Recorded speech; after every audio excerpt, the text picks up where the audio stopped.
descendait du ciel. Il tenait à la main la clé de l'abîme et une énorme chaîne. Il s'empara du dragon, le serpent des origines, qui est le diable, le Satan, et il l'enchaîna pour une durée de 1000 ans. Il le précipita dans l'abîme, qu'il referma sur lui. Puis il mit les scellés, pour que le dragon n'égare plus les nations, jusqu'à ce que les 1000 ans arrivent à leur terme. Après cela, il faut qu'il soit relâché pour un peu de temps. Puis j'ai vu des trônes.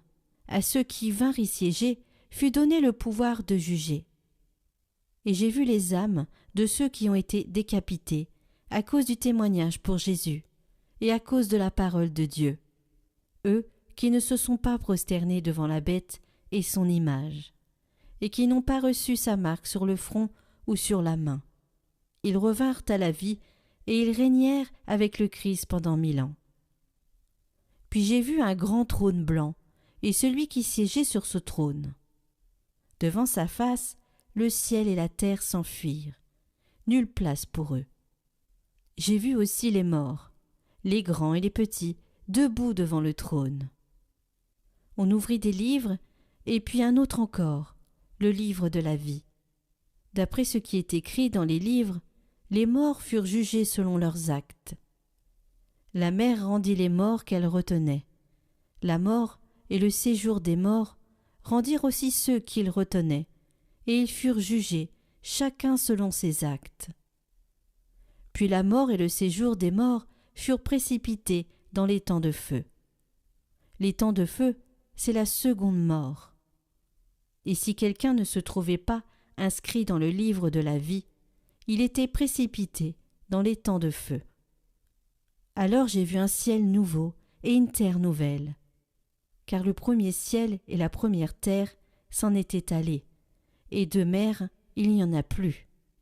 Et la ville sainte, la Jérusalem nouvelle, je l'ai vue, qui descendait du ciel, d'auprès de Dieu, prête pour les noces, comme une épouse parée pour son mari.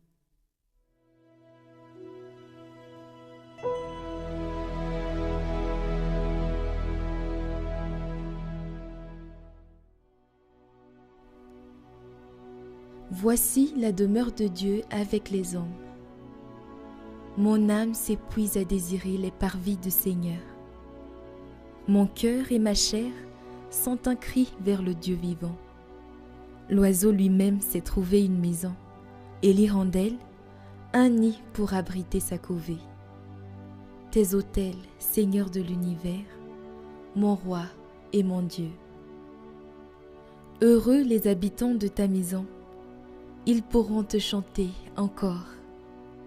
Heureux les hommes dont tu es la force, ils vont de hauteur en hauteur.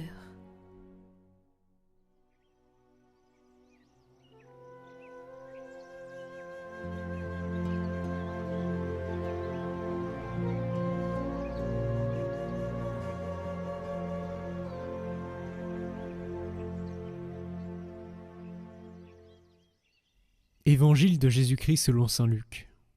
En ce temps-là, Jésus dit à ses disciples cette parabole. « Voyez le figuier et tous les autres arbres.